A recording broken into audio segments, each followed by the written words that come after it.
Yes. Okay, 27th. Wednesday the 27th. Call the meeting of the Finance Committee of the City Council to order for Monday, October 4th, 2021. I recognize a quorum. Councilor Cardoza notified me that she is ill tonight and unable to attend, and I turn to Councilor Monahan for a minute.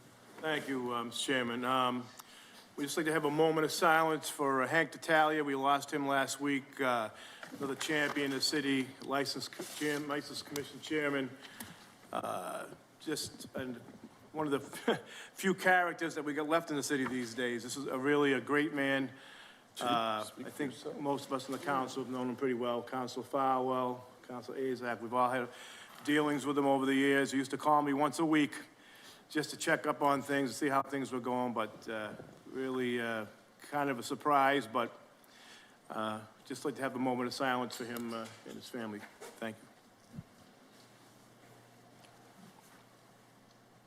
Thank you. Thank you, Mr. Chairman. Madam Clerk, item number 1, would you give a brief reading? And councilors, this needs to be postponed to October 18th. As you know, I sent you an email, but Madam Clerk.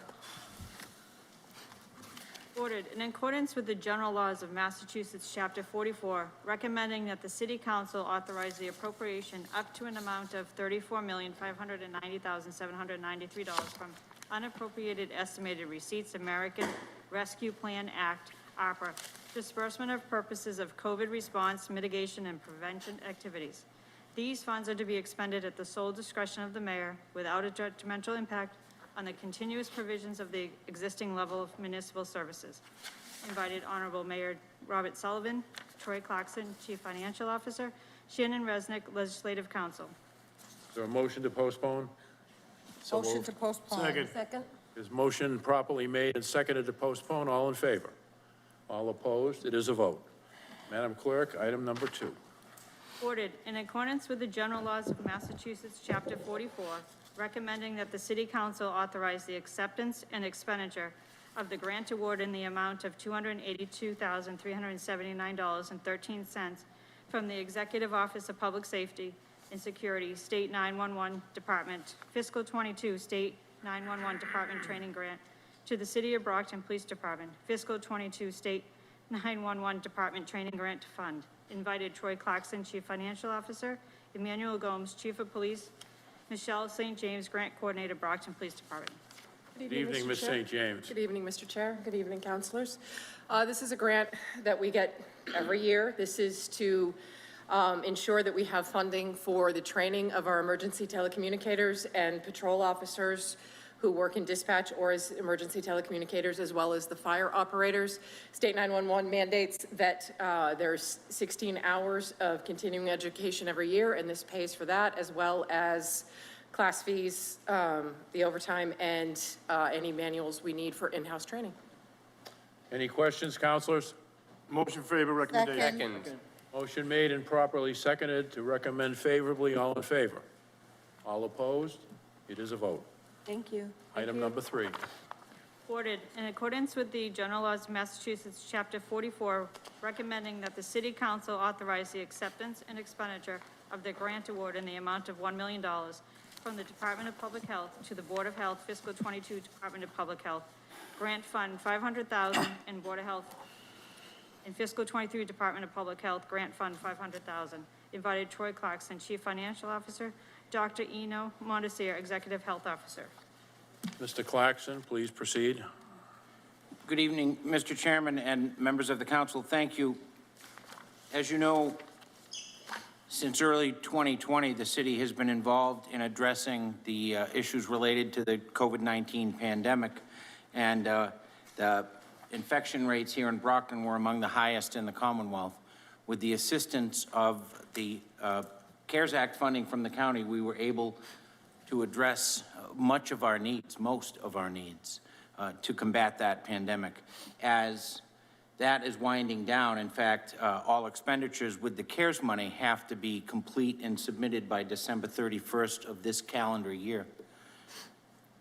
The Department of Public Health, recognizing that the city has ongoing needs to address, particularly now vaccinations and continued Public Information, Contact Tracing, and Testing has awarded the city $500,000 for each of the next 2 fiscal years to continue the good work that we've done in terms of community outreach, addressing vaccine hesitancy, and standing up our regular vaccine clinics. So this funding from the Department of Public Health will allow the city to employ those outreach coordinators, additional nurses, and other staff to be able to address the ongoing needs for the next 2 years. Councilors, any questions? Councilor Castro. Thank you. Good evening, Mr. evening. Clarkson. Thank you for being here.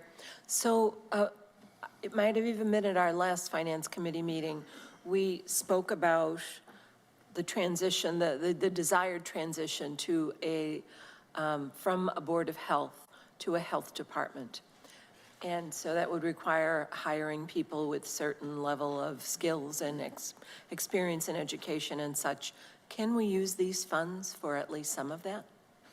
That's an excellent question. I would say, knowing the requirements of the grant, for a temporary period, for the period of this grant, should those people's responsibilities include the vaccine outreach, the community engagement, the contact tracing and testing, those components that I just discussed, I don't see any reason why a portion of their salaries related to this could not be paid out of the grant. I'll further research that to be certain, but the requirements of the Commonwealth are that a certain list of taskings be completed. So I hadn't contemplated that, but I do believe the answer is yes.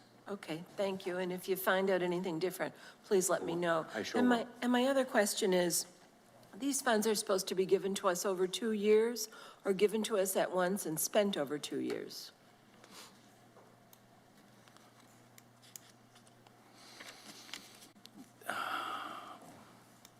I would say the money will be granted, so the grant award is a one-time thing. The money will be dispersed over the next 2 fiscal years. So we'll hang on to the second 500,000 Right. to apply to next year's budget. Yes, that's exactly right. Yeah, so specifically, both in the grant award and the request before you, the 500,000 is limited to this year, and this next 500 is limited to the following year.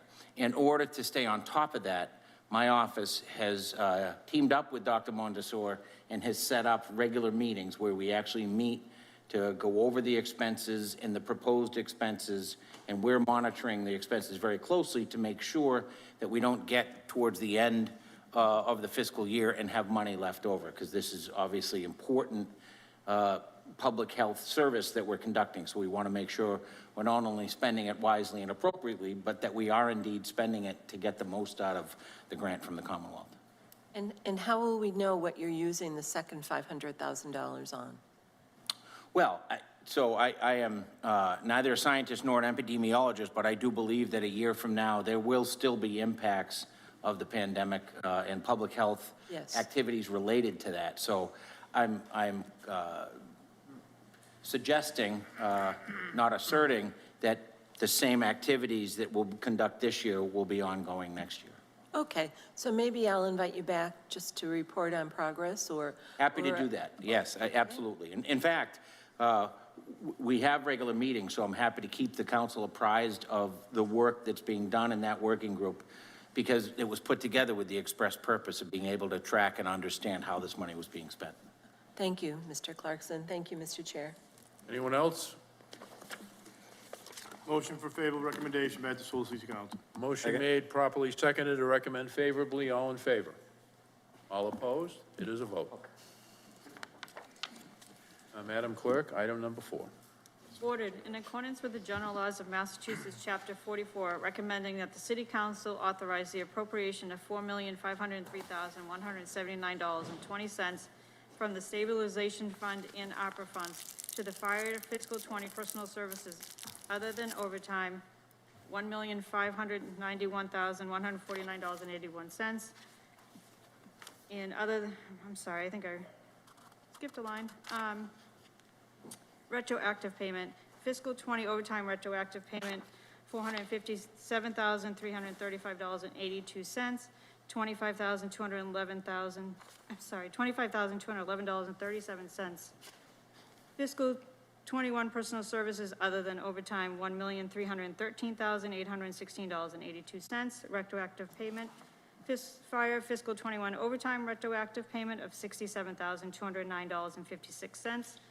And fire fiscal 22 personal services other than overtime, $2,619,060.10. Retroactive payment, fire fiscal 22 overtime retroactive payment of $20,545,053 for purposes of funding the local 144 contract. This appropriation provides funding for the 3 years, July 1st, 2019 to June 30th, 2022, of a 3-year contract. Invited Troy Clarkson, Chief Financial Officer. Councilors, before we turn to Mr. Clarkson, I would note that we have an extensive and detailed attachment to this order that should have been in your packet. This is an agreement reached after hours of bargaining back and forth, and with that, I'll turn to Mr. Clarkson. Thank you, Mr. Chairman and members of the council. So this does indeed, as Anne Marie mentioned, represent the complete and total settlement between the city and the fire union for a 3-year contract that concludes June 30th of next year.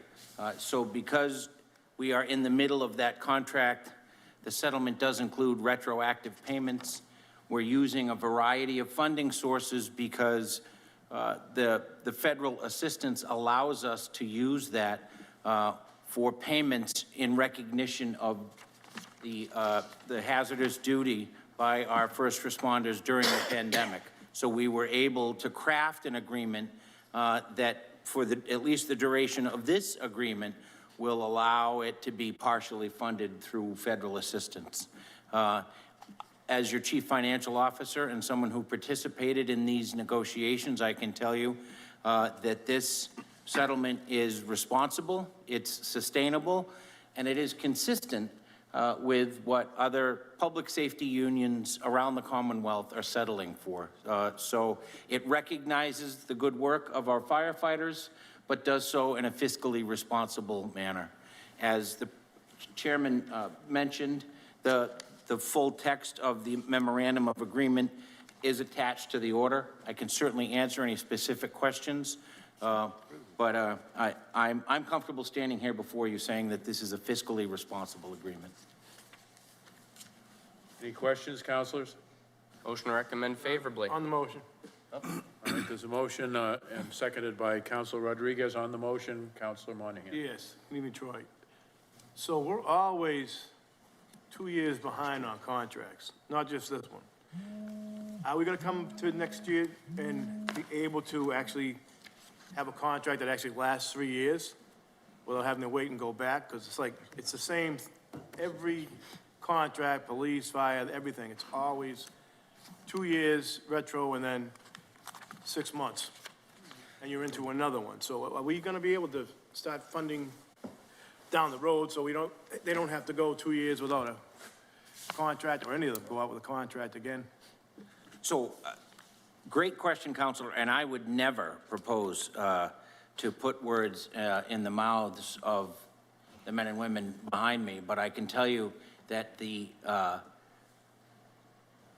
collaboration at the table was real, the cooperation was sincere, and I am very confident we already have dates to return to the table to begin discussions on a new 3-year agreement, and I'm very confident that that will be done efficiently, and we'll be back to you well before the time that it took to get this done. As you know, during the course of this contract, there were extenuating circumstances that delayed the resolution of the contract. Well, I understand, I'm just saying, it's not just this last contract. Understood, It's yeah. been, I just wanna, that's all. Absolutely. All right, thank you, Mr. Chairman. Councilor Rodriguez. Thank you, Mr. Chairman. Mr. Chairman, as you know, I actually second this motion because I plan on voting in favor of this contract because I believe in that it was negotiated in good faith. I also believe in the men and women of the Brockton Fire Department, from its command structure, from the chief all the way down to the most junior person in the fire department. However, Local 144, the union that represents the men and women in the fire department, especially its leadership structure, has never been supportive of this council, who, in the last 7 years that I've been in this body, have voted for every single overtime request, every single promotion of the men and women within the fire department, every single ask for funding, but yet I have never seen the support of Local 144. Furthermore, this union almost never supports candidates of color seeking office here in this city, in a majority city, often supporting by far less qualified individuals over more qualified minority candidates.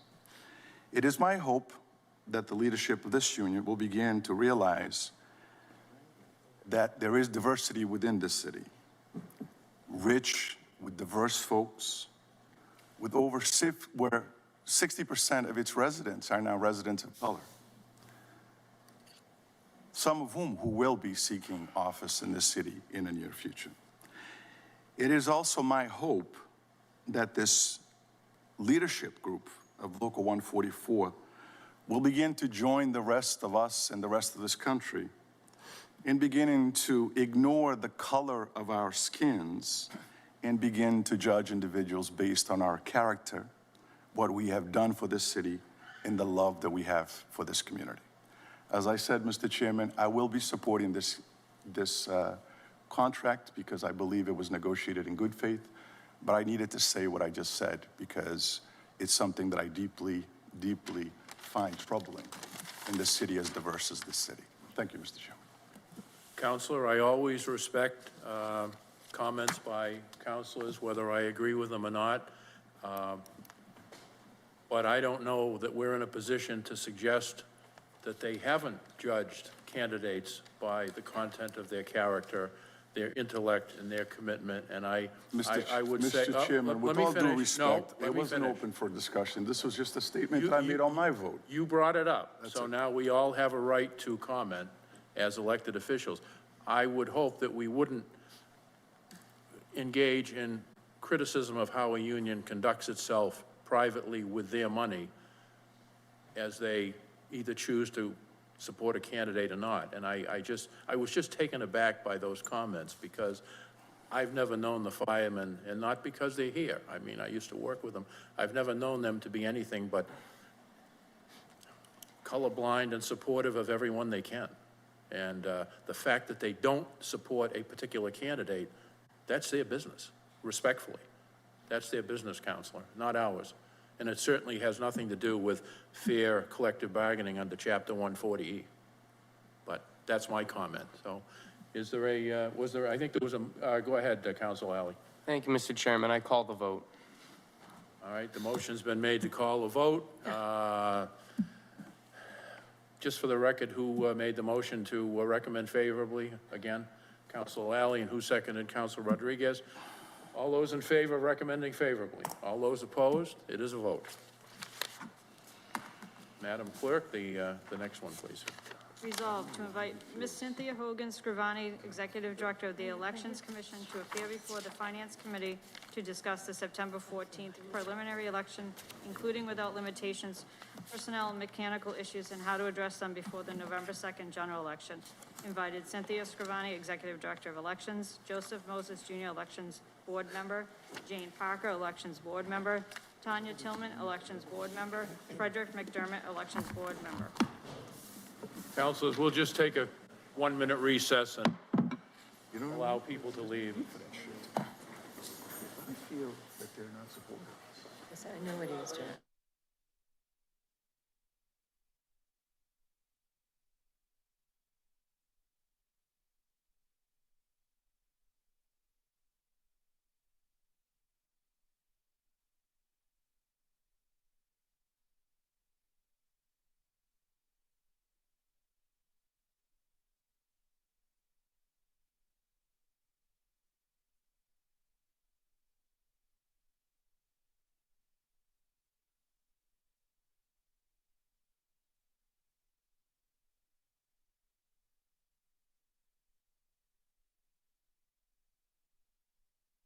By the other members of the Elections Commission to appear? Yes, we did. And are any of them here? Just one? Joseph Moses and Jane Parker had other, they had something else going on, so they couldn't make it. And Tanya Tillman tried to make it, but she's up in New Hampshire working. And I guess they had a few fires up there, so she couldn't get out of there. Okay. Councilors, I apologize for a ministerial error. You received an attachment that pertains to an issue coming up on the 18th regarding the Planning Department and the Brockton Redevelopment Authority in your packet, and you did not receive the resolve that was filed relative to elections, so you should have found one of those on your desk this evening. And the other thing that you need to know is that I was the one who decided to invite the members of the Elections Commission because by law, they are responsible for conducting our elections. Even though Ms. Scrivani is the executive director, those four individuals by statute are responsible for making sure that our elections are conducted properly. And so if you have questions of Mr. Moses, you certainly can. Mr. McDermott, I'm sorry, you certainly can.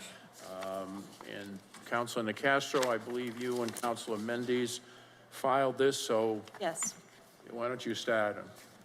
thank you. Good evening, Ms. Gravani, nice to see you.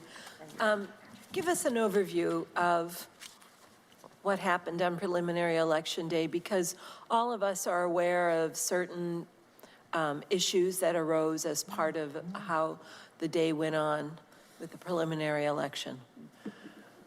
So we'll start with probably the Kennedy School. The warden, I had a warden over there that called out sick. She had a temperature of 100 degrees, and I agreed with her that she shouldn't be at the polling location.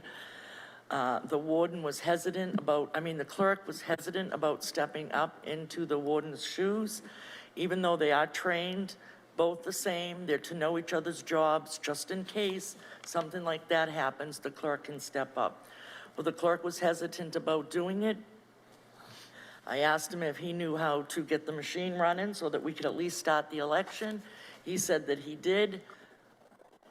So I said, get the machine running, we can start the election, I'll figure something out.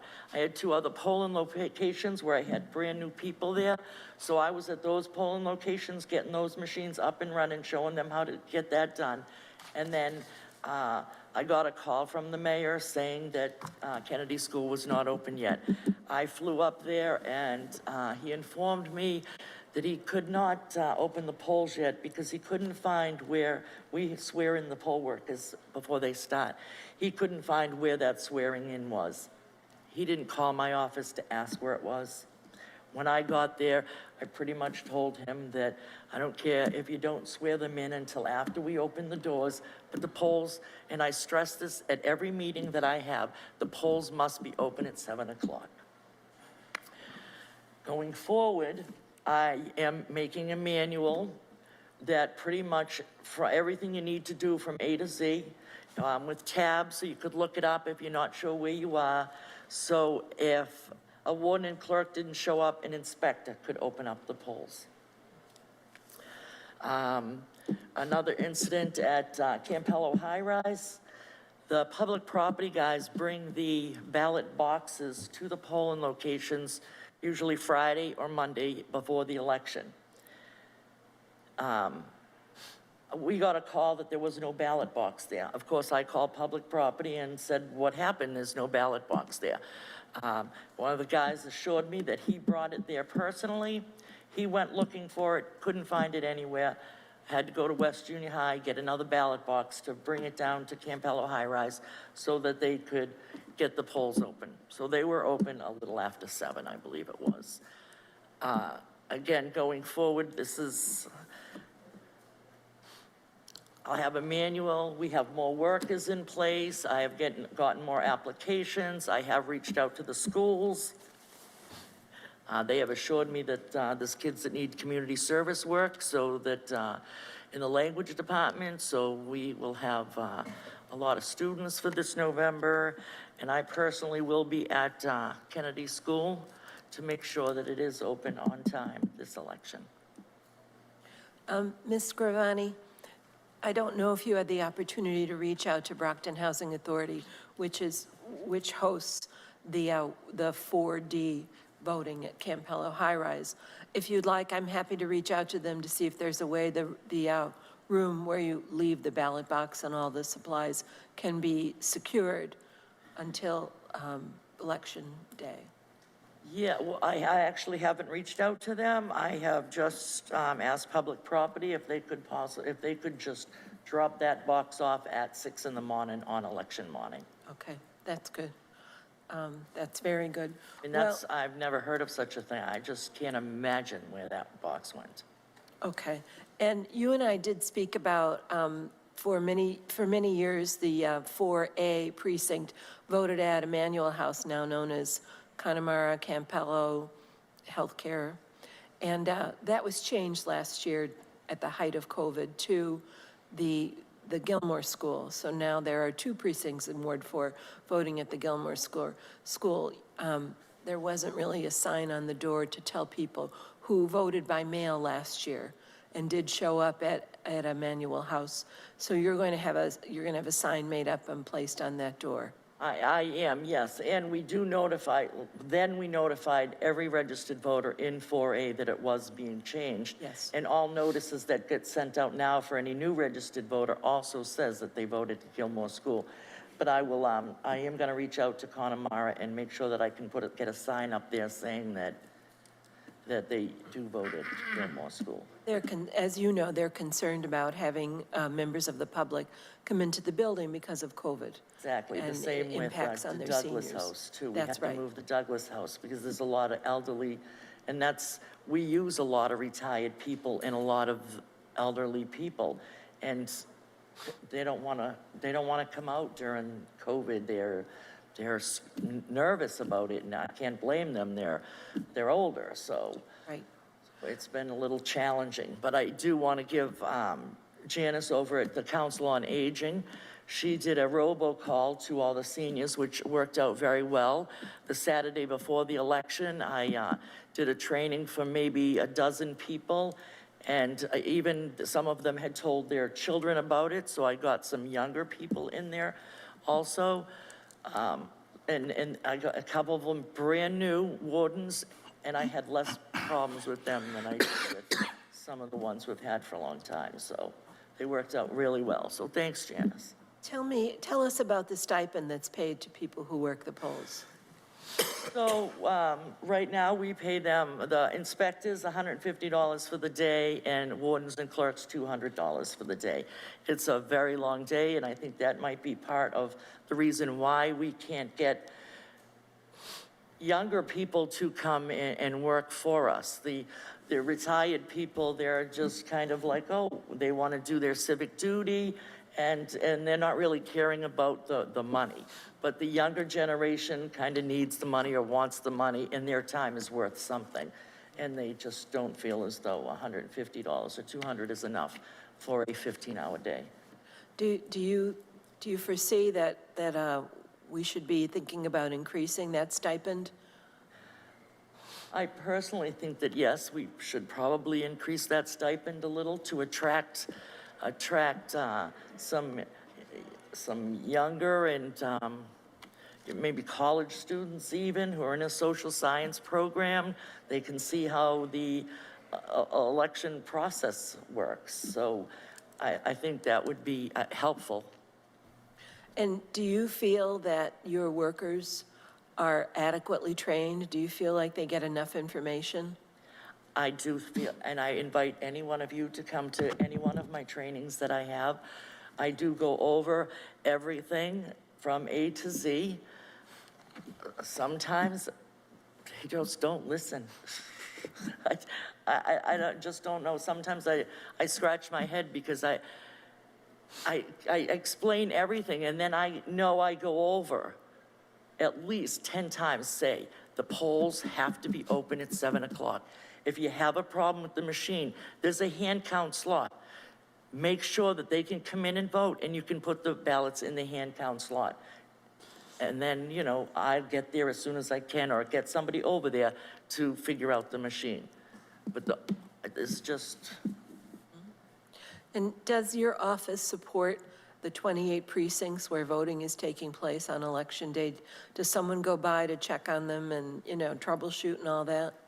Yes, I tell them, the girls in my office, if I'm not in the office and there's a question they can't answer, give my cell phone number, because they can call me.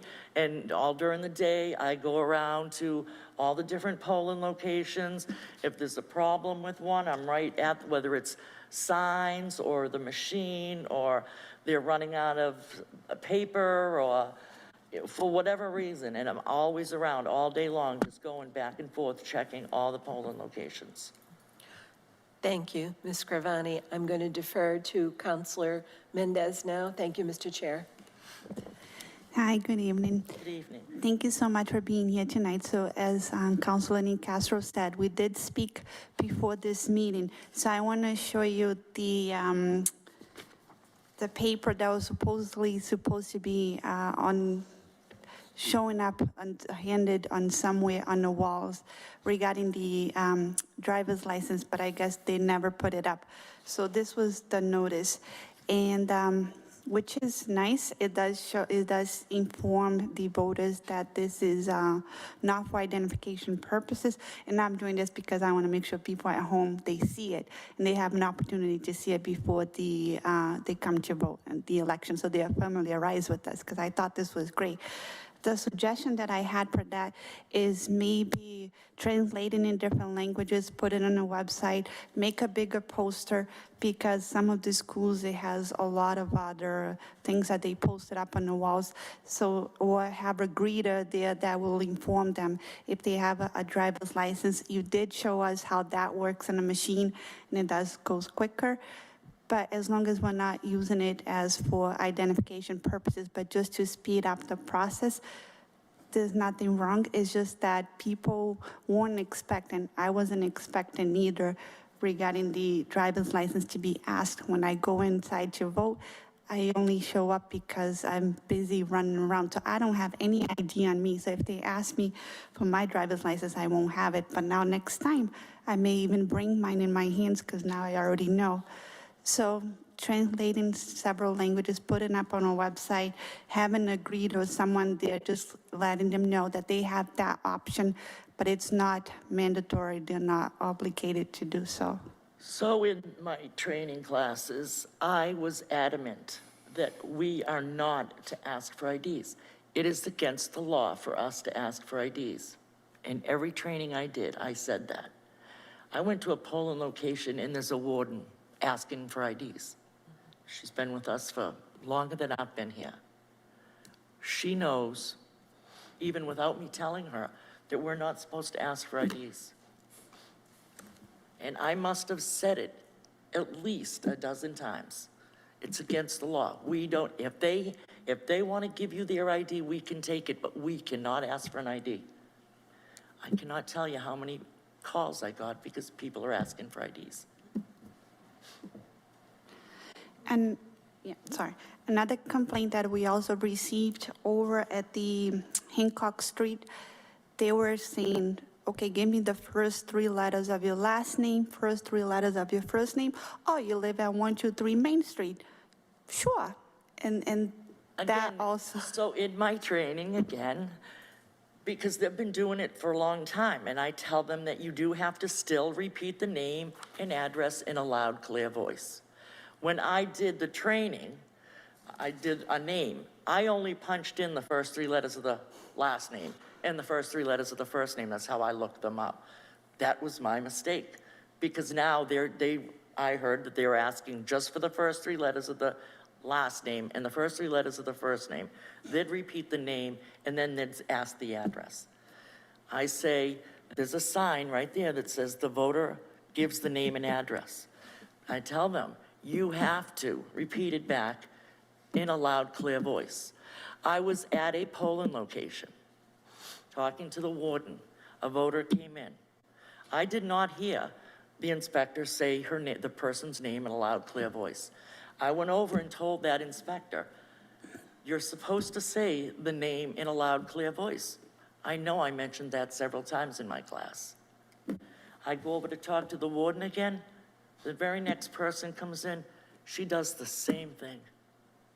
It was a couple, her and her husband. She went through and I went over and I said, this is how you do it. I took the guy's name and address. I repeated it back in a clear, loud voice. This is how it's supposed to be done. So when I do have training, again, in a couple of weeks, I will be stressing these points again. So. And if you could let us know when the next training will be, that way we can also come and join you in case we Sure, hear about these things. absolutely. At least we know what the proper procedures and protocols. And the other question that I have is regarding doing a better job in marketing the election. You've stated that you've done the robocalls for the poll workers. Maybe considering doing that. I don't know if you have even a budget for that, if you're the proper department. Maybe even doing the robocalls for letting people know that there's an election going on. I can't even tell you how many times you tell people, you call people, and you try to get them to the polls. They're like, oh, there's an election today? People still don't know. So I don't know, billboards and just really making an effort to market the elections. I think it's very, very important. Your department is the most important in the city because you're the one that gives the keys to the mayor and to all of us who are here. So we want to make sure there's better civic engagement, that more people in the city of LA coming out and vote, because I think we're just very used in just having a low voter turnout. That's how it is historically. And we just go on. But if we could do more, at least gives us a peace of mind that we're trying, we're doing what we can. That would be greatly appreciated. Certainly, I will see if I can't do that robocall. Thank you. Councilor Rodriguez?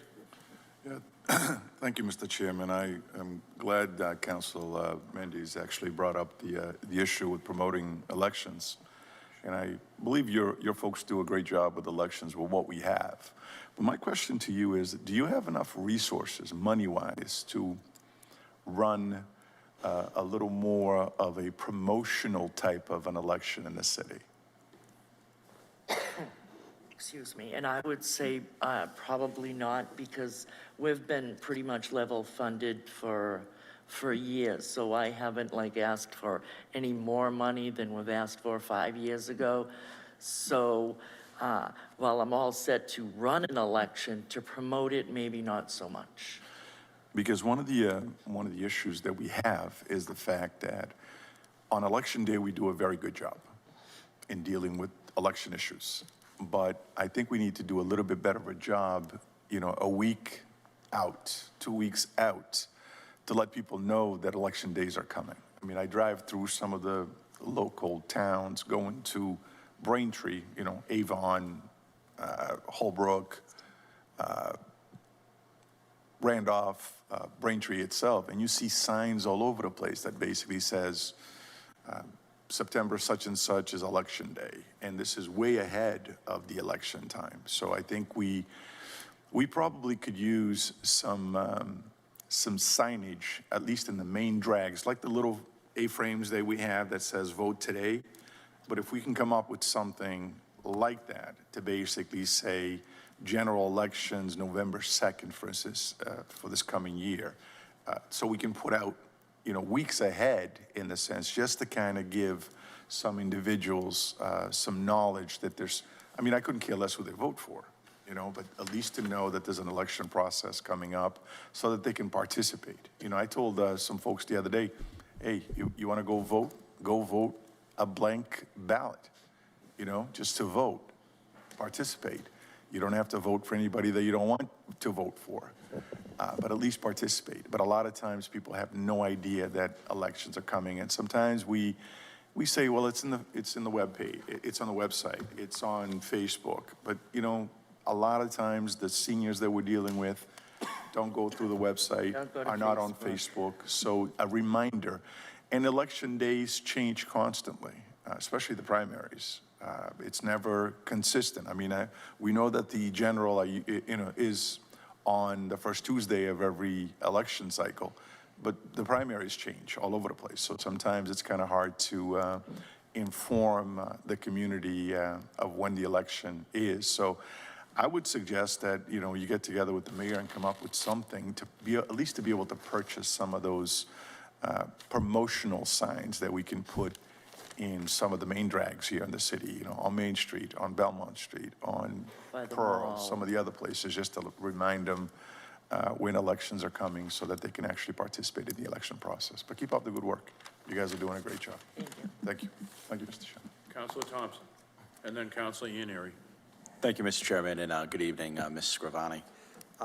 So when I went to vote in the preliminary election, it seemed like the process was just a little bit different, and maybe I just want to kind of walk through that a little bit, and with that inform the public that it does seem like the process is a little bit different. Number one was the driver's license issue. So I don't remember if I was asked for a driver's license or not, but you're saying that the poll worker is not allowed to ask you for a driver's license, and the only way you would know that you can present a driver's license is through the signage that you have up on that day. Correct. Okay. And so if I do, and I presented my driver's license, so if it's scanned, what exactly is happening when that driver's license is scanned? Is it just that my name comes up, they can look quicker for my name on the list, or tell me what's Yes, happening? it's merely a lookup process. On the poll pads is the registered voter list for the city of Brockton. So if you're registered to vote anywhere in the city of Brockton, it would read your name from the back of the license. And, well, from the scanning, it would read, all that would come up would be your name and your address. Okay, so then my name and address is electronically checked off some voter roll instead of them manually going through the paper, finding my name, my address, and checking me off. You're saying that's now being done electronically through the presentation of my driver's And license? yes, in tandem with the check-in book. Oh, so they're also doing the paper check-in? Yes, well, the poll pad prints a receipt because we need a paper copy for audits. So it prints a receipt, but they're also doing it because it's new. So they're also doing it in tandem with the book. So while they're checking off the names on the poll pad, which produces the receipt, they're also doing it in the book. Okay, so both those things are happening. I present my driver's license, a receipt is being generated, Then they'd give you the ballot and you could go vote and they'll check off the book. okay, You and probably then, wouldn't see them do it. okay, so I'm taking my receipt and my ballot. You're not taking the receipt, we keep the receipt, but a receipt, something has to be printed. See, the books, we can check off the name, so we can see the book and there's something there. So we print the receipts because the receipts have to be counted. So if you have 100 voters come in to vote, then that machine would read 100 and you'd have 100 receipts. And if there But was. that receipt's only being generated by those who present their driver's license? No, that receipt is being generated by every voter who comes in. Every voter who comes in would get they don't get the receipt. A receipt gets generated. For every ballot that goes through that machine, a Okay. receipt gets generated. All right, and so the driver's license just helps electronically Look produce them that? up. So, yeah, so if you don't show your driver's license, they just punch your name in. Okay. And then your name would come up with the address the same. It's, producing the driver's license is just a faster lookup process. Oh. It happens like that. Okay, so there's two check-in process, both electronic and then manually by And the then, paper? yes. Okay, and then... For now, I'm hoping to just go right to being the poll pad. But for now, we're doing it in tandem with. Okay, so there's an expectation to basically phase out the written check-in and everybody will just the in-book, electronically yes. check in. Whether with no driver's license, they just punch your name in. With a driver's license, it happens more Right, automatically. and you don't have to show the driver's license, Right, okay. just faster. Now, I think this is one thing that I also noticed, that there wasn't the calling out of the name. Yeah, So you're saying that that should still be part of the process? absolutely. It's still part of the process. If there was a checker in the room, they want to make sure that the person they talked to went out to go vote. They don't know who they're voting for, but they want to make sure they went out to go vote. So the checker has to be able to hear the name. Or if someone's in there and they say, if I say my name, and that person knows who I am and they know that that person's not me, then they could challenge it Okay. because they would hear it. All right, and that's the purpose for calling out? Okay, is, yes. understood. And then just lastly, I also noticed that the checkout process is now different or not even needed anymore. So, that is only unless they change it, but that's only till the end of this year because of COVID. I think they realized that all the communities are having a hard time because a lot of the communities use retired people, and it was harder to get help, so the legislature decided that until December 30th of this year, any election that we hold, we don't have to have a checkout table. Okay. And I think going forward, it would probably be the same, but right now, it's only till the end of the year. Okay, so you're saying, so there will be no checkout this coming election, and potentially you're saying that that might be permanent, that there would be no checkout process in the future, depending on how the legislature acts on that issue? Yes, Okay, yes. all right. I appreciate the explanation. It was a little different for me, so I'm hoping that information now goes out to the public where to expect a slightly different process when voting this year. Yes. Thank you, Mr. Chairman. I have no further questions. All right, Counselor Ianieri. Thank you. Thank you, Mr. Chairman. Thank you, Cindy, for being here this evening. Appreciate it very much. And Mr. McDermott, appreciate you being here as well. Just a couple of things that just ring in my head. I guess they ring in my head for so many years I was on the ballot. First time in 42 years, my name's not on a ballot. So I have seen over the years just how everything has worked. And at one time, I even served as a warden back in 1993 when Bill Clinton defeated George Bush. And I was doing it the old-fashioned way. You know, you were there till 3 in the morning. Because you had to make sure you I locked heard some of those lock the stories. ballots, and you had to drip the wax, and you had to bang. It was different, trust me. But in any case, a couple of things that I think we want to always remember, and I think we need to remember, or anyone that's a public official and anyone that's running to becoming a public official, that, and you know as well, we're supposed to have our own distance of 150 feet away from the voting places at all times. And that means even going in there to see if a warden or a clerk is doing their job. That's not our job to do. And I think everybody needs to realize that. Because when people see you in there, then they see you trying to maneuver, look, maybe see what the number might say, what a ballot could read, because you are close to those things. And I think you have to remind your people as well that candidates and elected officials have to have a distance, and remind the police officers as well, because I think that's important, because it doesn't fare well for us to be doing something like that. Just talking about the boards, I know at one time, and I just asked Councilor Rodriguez, I know under the Harrington administration, they bought signs that said, vote today is election day. We must still have them available, right? So we still have some signs. I mean, we have signs at every polling location, A-frames. I did get more signs that go in the grass that say vote today. Right. And we have some old metal signs that say voting and have arrows pointing that we use. I think today, I mean, if anything, I mean, the simplest thing would probably be like, you know, we do it with our own signs, is just buying the new ones that you have out with the wire and everything for the amount of time, and just saying, you know, vote today is election day. Even if you had something like that, I'm sure there's some way, somehow. So those signs, well, sure, they're cheap, but they're not very durable. Right. So, you know, if it were raining or snowing on election day or a couple days before that, those signs would probably be shredded, trash. So we would need more durable signs, because you're talking about putting them out for a week or 2 weeks before an election to let people know that there's an election on, say, November 2nd. Yeah, So they and would I need think to if be you're gonna put durable. them out, I think the thing would be that you'd be putting them out in the locations that we have, to be truthful with you, than within a neighborhood or something like that, because your locations are off main drags as pretty Yeah, much. so I did get some of those lawn signs, you know, with the plastic and the metal that say vote today, that are gonna be around the polling location. So you've got it covered. I did some of that. I did that last election, but I put them all over the city.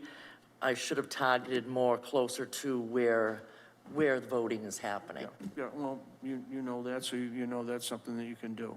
The other thing that just enters my mind too, when you're talking about, you know, ID and everything, and you're talking about license. Remember now, there are some people that don't even have a license, so, I mean, a passport has to be, if it was to be, So we don't use a passport for an ID because it doesn't have an address. Right. But we don't ask for ID. Okay. We're not supposed to ask for ID. You don't need an ID to go vote. So even though I know that some polling locations were asking for ID, they did, if they didn't have the ID, they did do a manual entry. okay? But it would, but a state ID could be used, I'm sure, if it had to be used, correct? State ID, there must be. Yeah, a state ID could be used because it has the barcode on the back. You can read the barcode. Okay, well, those are just a couple of things that rang in my head, so, I'm sure you've got it under control. It's not the first time we've had errors. I mean, you know, things do happen. It's part of life, and, I always look at it, if you've got a polling place that opened 10 minutes later or 12 minutes later, if you're that interested in voting, you're gonna come back to vote later or during your lunch, you know what I mean? And it'll get taken care of, but still, you know, I know you're doing the best you can with what you have today and the type of people that are interested in doing it, and it makes it difficult than what you had from some years ago. But I appreciate what everybody's doing, you know, to make sure it's done right, and nobody stole an election, so thank God, right? Thank you. Thank you. Thank you, Mr. Chairman. Counselor Azak. Thank you, Mr. Chairman. Well, good evening, Mrs. Scrivani.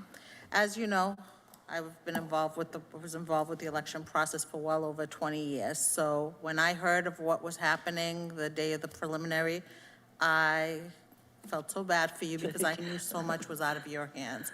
And how many times did I tell you or mention to you that that's one job, warden and clerk is one job. The warden and clerk should be able to, but you never know what the person that's there and what they're capable of doing. So I felt bad for you. I knew a lot of it was out of your hands, and it seemed like when it rained, it poured that day because everything that could go wrong went wrong. But I'm going to highlight the good things that I noticed that day. I did see the signs in front of North Middle School, the little signs that you stick in the ground. I thought they were really noticeable, so I know they're not permanent, they're not durable, but they do work, they're noticeable, so I think that's a good thing. I also would like to suggest, I know that evening, there were some suggestions from other elected officials that you should do more, but you did mention that possibly maybe with the mayor's office doing the robocall, which has been mentioned here tonight, so possibly putting out a robocall to get people out and vote. And we also know throughout the years that there's only so much you can do to get people out to vote. People need to, it's also part of, the candidates need to get people out as well, you know, get their voters out to vote. So it works both ways. And I also want to remind you that we have, and I don't know if you've used them, the digital billboards that are up at Westgate Mall, and I think we have about 3 of them in the city, and the city gets free time on them. I'm sure if you could I had coordinate. talked to John about it, but I don't know, I must have dropped that The mayor's ball. office, they should, Yeah. we get free time, and when they came before, when those companies came before us, I believe it was during ordinance, that part of their contract was to give a certain amount of time to the city for no charge. So you would definitely, I think it would look good to say election day today, you know, or Election day, Brockton. November 2nd. November 2nd, that would be great. So those are some good things, and I know it's hard and to get employees, or I call them employees, even though they're working, they're volunteers, but they are getting paid. 150 and 200 has been the same for, I think, since I've been doing them. Maybe they do just, I know you've asked during budget season, we've tried to put in some money. I don't know what we need to do on our end to really move that forward, because I think we've talked about it a few times. What do we need to do to get your inspectors, you know, a little more money? So it's in the charter, you voted on whatever they got, how it is now, so Well, it has to be a charter change, it's not a, I think it's a vote on the council. Counselor, just as a point of information, it's an ordinance change, and you do have something pending. okay, because I know we've Something's pending in discussed it ordinance now. numerous times. Ordinance change. And lastly, I think you mentioned something that I think will help this coming election, even though I think we will get a better turnout because it's not just a city of Brockton election. I think everybody's, you know, there's elections happening throughout different cities and towns. But when you mentioned earlier that you're going to train inspectors as well to just be able to open or close polls, just so they know where to go, or where to go to follow in your manual, which is really, that's what everybody should be following anyways. I think that's a good idea, that way, just in case you're left in a bind, because there's only one of you, and how many wards and precincts do And we have? 28 wards and precincts. So it's good to And have. sometimes you have a warden who does all the work and then doesn't say anything to, say me, that their clerk doesn't do anything.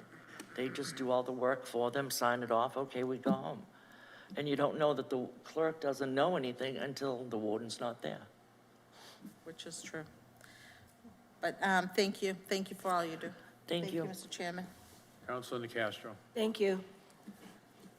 Ms. Scrivani, talk to us about, for the November 2nd general election, will there be voting by mail again, and when will those ballots start going out? So there will be voting by mail again, yes, and the ballots will probably start going out, I'm hoping by the end of the week. Okay. And will there be a sample ballot on your page on the city website? There will be a sample ballot, yes, that sample ballot will probably be on the website tomorrow. And on the website now, it does have who's running, what candidates are running. I did put that on the website, but I am gonna replace that with sample ballots. Okay, and does that listing that you have right now, does it include the unopposed candidates? It does. Okay, very good. And I just wanted to mention about the checkers and how important it is on Election Day for them to repeat the name of the voter standing in front of them. I understand there are going to be people from various campaigns monitoring on the general election day. So it will be that much more important for your checkers to speak out loud and clear who it is to, allow those people to do their work. Okay, and when you do your training, you had mentioned to Councilor Mendez and I, perhaps you do a mock election. We would love to come and watch if schedules permit. That would be really fun. And lastly, we talked about it, but we haven't mentioned it tonight. So often, if anything goes wrong, and we're all human and things do go wrong, we are accused of, or the city is accused of voter suppression.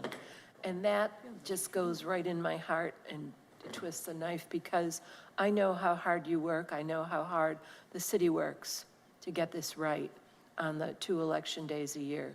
And of course, so that's what we're trying to prevent or reduce, minimize. That's why I asked you, Rita, too, to come in. Thank you very much. Thank you, thank you. Motion to recommend favorably. Second. On the motion, if the council doesn't mind, I just have a couple of questions of Mr. McDermott, if I could. He's here, might as well hear from him. Sure. Would you agree that the 4 of you are ultimately in charge of making sure the elections are properly run? Yes, according to the ordinance and the state And laws. my concern through all of this has been that in this country, we have had far too much erosion of confidence in elections. So the things that happened here on preliminary election day, I thought exacerbated that particular issue, and I was sorry about it. Do we have standby wardens and poll workers so that if someone has a family emergency or someone suddenly takes sick in the morning, we can have them sent out to? I think the only standby is if a warden's sick, then the next person is going to take over for the warden, but. In other words, unassigned. In other words, they're here at City Hall, they're unassigned, but God forbid there is a family emergency, someone can't show up at a polling place, we can send that person out. In the past. You mean having someone in abeyance, just waiting? Yes, that's waiting a for someone to get sick? Standby worker. It's a decent idea, but then you're hiring, of course, more people, which would be more money and more training, so. Well, I'm talking about maybe 2 people that would be on standby. Interesting. Because hopefully we don't have, I understand 6 people called in sick on election day, am I right? Quite a few, and a couple no call, no show. Okay, so, We usually have a list of more than enough people that we usually put people on standby. We can't use you, but if someone calls in sick, we will call you. But with COVID, my list from 200 is down to barely just what I need, a 1:30 or something like that. So we did not have extra people on a standby list. Okay, I'm only one person here. I would strongly suggest that you have Bad idea. some It's first standby shot. people. Number two, if someone makes a complaint to the elections office and you don't have time to handle it on election day, I still think that person should be called in, their complaint should be reduced to writing, and it should be thoroughly investigated. I know someone who called, spoke to Ms. Scrivani. I know she was busy that day, but I believe to this day, nothing has been done about it, and that bothers me. Number three, and lastly, I heard about, well, I do training, but then the person does this, and I do training, and the warden went right back to doing what they shouldn't do. At some point, you've got to remove that person from that line of fire. I just got a little bit upset here that I'm hearing they're not following my orders, but I didn't hear any strong, we're going to do something about it. So do we give a brief quiz or test at the end of the training to make sure people have absorbed anything? Well, you got to remember too, the more hours that you take on the training is more hours that these people have to come in, so they're already one day for 12 or 13 hours. Now you're asking them to come in a separate time for another hour. Do you want more training? I think that they should get more time, but if they get more time, who's going to want to come now at the price that you're paying? Now, essentially, it's a day worker, but there's also the training element, so they have to come in another day before for at least 1 hour. You want to make it 2, that's good, but now who's going to come in now? We barely get enough people now coming in for 1 hour of training and then the all day at the polls. You want to make it 2 hours for training, which would be a great idea. But it's more time, again, so you're taking up more people's time. At some point, they may say, I'm not going to take 2 hours plus the day that I'm there at the poll. Well, So we're also looking for alternatives like emails or a video that you could watch along with a manual. So aside from a manual, perhaps they could just play the video. People want to see things now on YouTube or whatever. Let them play the video. If there are problems within the polling, they call her, she's on the phone all day. Aside from the manual, which we already have and which she keeps on developing, now they can maybe play a video if there are problems along the way and see what it says to do to hit the protocols that you have to hit if there are problems at the poll. Regarding opening up earlier, that's a good idea to have someone waiting, but in the years, very rarely have I heard of the polls not opening in time, and usually there is somebody there. It's unfortunate it happened this year, and there is a protocol for that happening, but there is some human error, and it didn't happen at the Kennedy School, which is my ward, my precinct, which was unfortunate, and it's usually great and very steady. And this is, some of the people who are having problems there have been working there for as long as I've been voting. Let me ask this then. When we have training, if we don't want to do additional training, or you think people will be turned off, or for whatever reason, do we give them a summary of what they've been taught that day so they can refer to it? Not only do we give them a is it summary, writing? you give them a manual. We got a manual. We already have that now. It's being updated.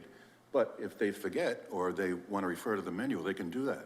Aside from calling her, if they have the problem, she's swamped anyway during, of course, election day. But she gives them a manual at each precinct. I've seen the manual. You can flip right through to where they should be and what they should be doing. It doesn't always happen.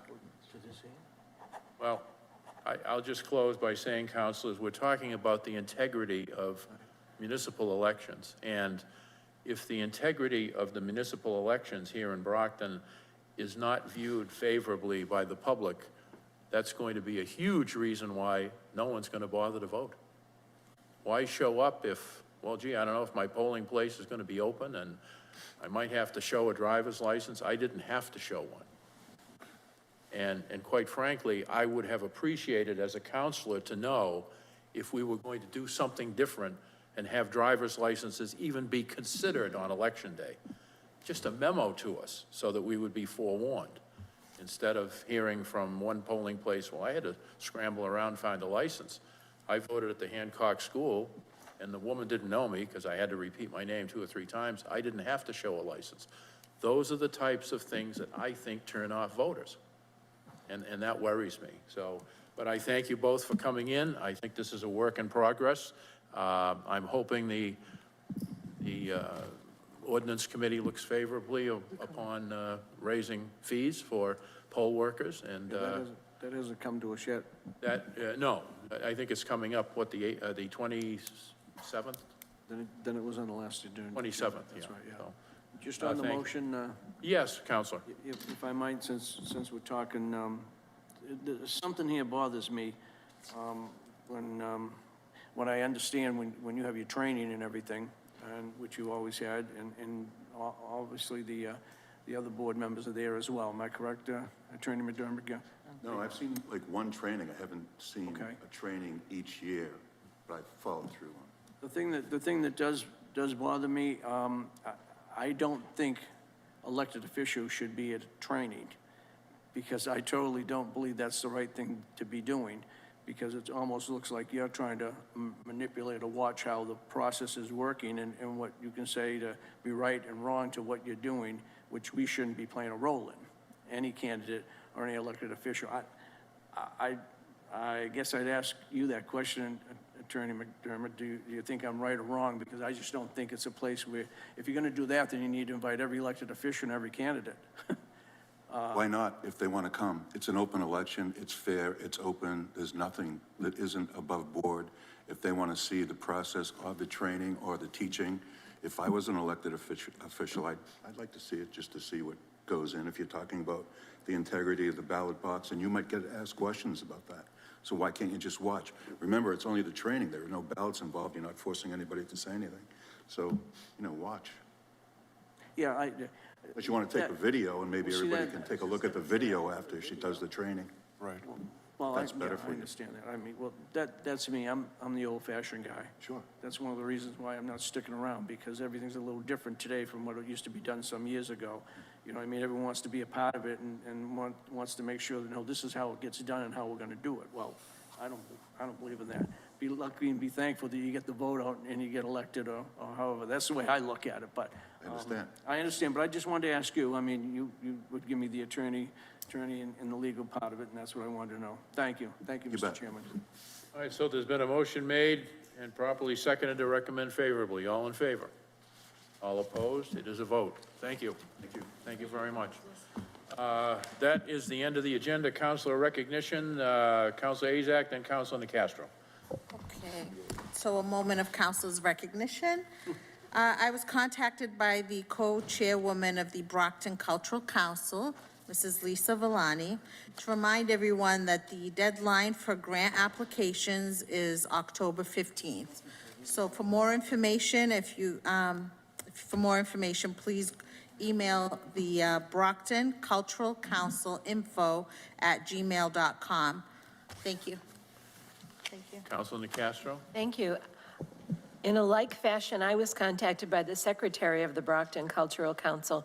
So just to put a PS on what Councilor Azak said, the Brockton Cultural Council is the local funding arm of the Massachusetts Cultural Council, which is a state agency.